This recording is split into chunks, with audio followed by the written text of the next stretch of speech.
passation a été minimaliste, hein, c'est un euphémisme, puisqu'on a vu quasiment personne. Rien n'était préparé, comme si finalement l'hypothèse de notre arrivée n'avait jamais été envisagée, ce qui a compliqué un petit peu les choses, puis à la fois simplifié peut-être, je ne sais pas. Donc on est arrivé ici, il a fallu se faire un petit peu de place, parce que ouvrir des portes, enlever des affaires, enfin c'était assez surréaliste. Ça c'était lundi matin, donc occupé à cette prise de fonction. Et à prendre les choses matériellement en main, c'est-à-dire quel bureau, des choses assez simples finalement. Et puis après, on a commencé à enclencher un petit peu la machine, mais un petit peu tellement, encore une fois, le chantier est énorme, et à programmer quelques passages obligatoires. En mercredi, la rencontre avec le personnel, qui je crois était en attente, une attente importante, qui a été certainement nourrie par le climat de la campagne ces dernières semaines, qui était un climat de campagne, avec des tensions énormes. Et il était légitime que le personnel se pose des questions sur ce qui allait se passer après, donc maintenant, avec les nouveaux arrivants. Donc on a programmé cette réunion en essayant qu'elle soit conviviale. Elle n'a pas été du tout, parce que tout le monde était un peu tétanisé, y compris nous. On a essayé de détendre un peu l'atmosphère, en tout cas de faire passer quelques messages sur notre vision des choses, une vision justement un peu décontractée, euh, un peu comment dire, relativiste, dans la mesure où on a la chance d'évoluer pour les salariés, mais pour les élus pareil, dans un environnement proté. C'est absolument extraordinaire de s'occuper du rugby, d'avoir une fédération comme la nôtre qui est dotée de moyens importants, de moyens financiers, de moyens humains, de moyens logistiques, une équipe de France qui performe, un rugby que tout le monde aime, parce que c'est un sport avec une cote d'amour extraordinaire. Et, euh, et le pendant, c'est que, je crois que Bernard l'a dit à la réunion, on est une machine à distribuer du rêve, quoi. Notre boulot, finalement, c'est de savoir comment on le distribue. Voilà, on a un stock incroyable derrière, qui est l'image de l'équipe de France, qui est le rugby, qui sont les valeurs, même de l'économie assez performante. Et comment on le redistribue? Voilà, comment on le rend au club amateur, aux 400 000 licenciés. Donc, c'est un boulot extraordinaire par rapport à l'univers concurrentiel d'une boîte classique où il faut aller chercher tout et en permanence. Et il faut qu'on sente ça dans la tâche de chacun. Il faut que chacun réalise que, waouh, on a de la chance, il faut que ça se ressente dans l'état d'esprit, il faut qu'on reflète ce qu'on est, c'est-à-dire ce milieu du rugby qui est encore une fois admiré pour ses valeurs et son état d'esprit convivial. Voilà. Alors, ça ne va pas se faire en quelques jours, mais l'idée était celle-là, de la rencontre avec le personnel, de lâcher un peu les chevaux et de dire, waouh, on est dans une nouvelle ère qui commence, avec une nouvelle énergie, un nouveau dynamisme, pas forcément des compétences extraordinaires partout, mais une envie importante. Et la première d'entre elles, j'insiste là-dessus, c'est d'instaurer un état d'esprit qui corresponde à ce que nous sommes, voilà, c'est-à-dire la famille rugby. On a déjà enclenché pas mal de choses parce que, en fait, c'est assez drôle, comme des chantiers structurels très longs doivent être entamés très rapidement, bien sûr, et puis à la fois des détails doivent être aussi envisagés dès maintenant. Je donne deux exemples. On va passer à un des très gros chantiers de la réforme, c'est la réforme territoriale, euh, que nous impose la loi NOTRe, de passer en 13 grandes ligues, comme ont fait les conseils régionaux qui ont dû se rassembler pour faire des grandes régions. Et je viens d'une région qui s'appelle l'Aquitaine, qui est devenue la Nouvelle-Aquitaine, en intégrant le Limousin, le Poitou-Charentes, et c'est devenu la plus grande région de France. Et évidemment, cette réforme structurelle, la fusion de 3 conseils régionaux, de 3 administrations, a été un chantier colossal. Ils y sont arrivés. On doit faire pareil, à une échelle moindre, mais on doit faire pareil. Et cette réforme, elle est datée, puisque la loi nous impose que tout ça doit être créé avant le 1er janvier 2018. C'est court, un an, c'est un chantier monstrueux. Et on l'a lancé en réflexion avant, maintenant il va falloir le lancer de manière effective. Donc c'est déjà parti, les cellules de réflexion sont en place, etc.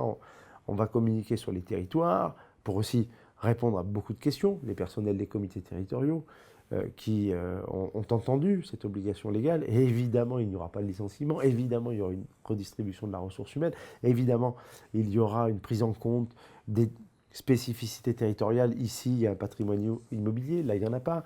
Bon, c'est un chantier colossal, peut-être le plus important, le moins spectaculaire, peut-être, sauf pour les personnels, mais pour le grand public, ça ne parle pas trop. Donc celui-là, il a démarré d'ores et déjà.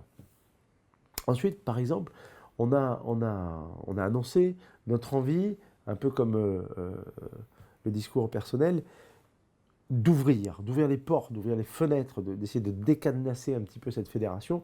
L'équipe de France, elle appartient à tout le monde. C'est un outil de promotion incroyable, aussi bien en termes de grand public, mais auprès de nos licenciés, de nos bénévoles. C'est un moyen de rendre et de valoriser notre famille. Et donc, dans cette optique, Bernard, le président, s'est engagé à ce qu'à chaque tournée d'été, il se trouve que les tournées d'été se situent dans nos 3 zones ultramarines, c'est un hasard, mais la nature est bien faite.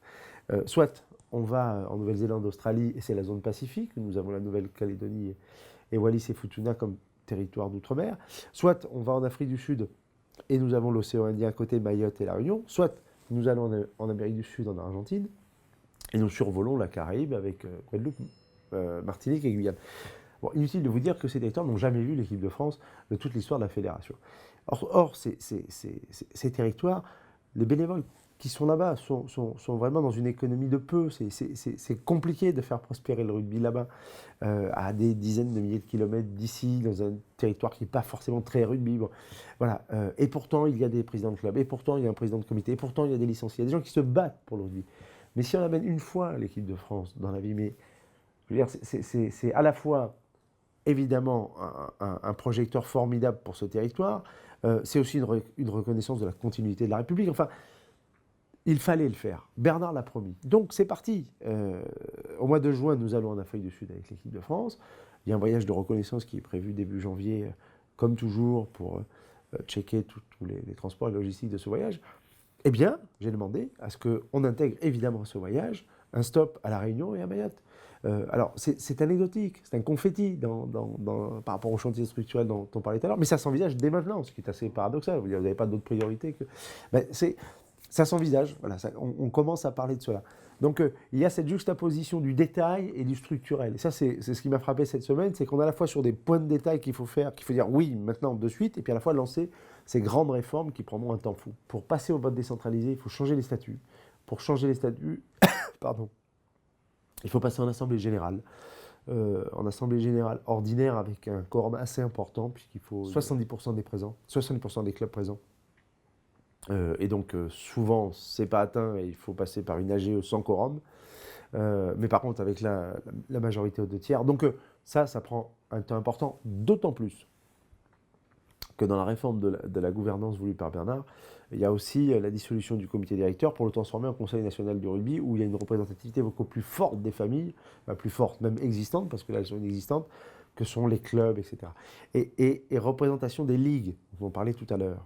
Donc il faut attendre la constitution des ligues pour passer à cette réforme structurelle qui, comme j'ai dit tout à l'heure, sera très très longue. Par contre, ce qui est important, c'est que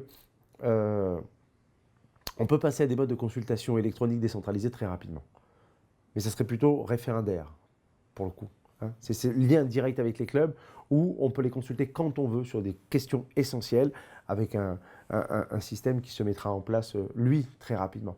Après, le vote électronique électoral, lui ne pourra intervenir qu'à la prochaine Assemblée générale. Voilà. Ce qui est sûr, c'est que la prochaine élection dans 4 ans, ce ne sera pas le foutoir de celle-ci avec ce système de procuration qui a généré beaucoup de suspicions, peut-être déplacé, en tout cas un climat assez malsain, et dans les clubs, et un peu partout. Il faut que les clubs puissent s'exprimer librement, anonymement, sans aucune pression. Et donc il faut un vote direct et anonyme. Voilà. Et ça se fait très très bien dans d'autres fédérations, dans d'autres institutions, des comités d'entreprise. Et dans 4 ans, ça se passera comme ça. Et on espère, c'est un des objectifs, qu'il y ait autant de participation, qu'il y ait d'autres candidats, qu'il y ait un vrai débat et un vrai dialogue.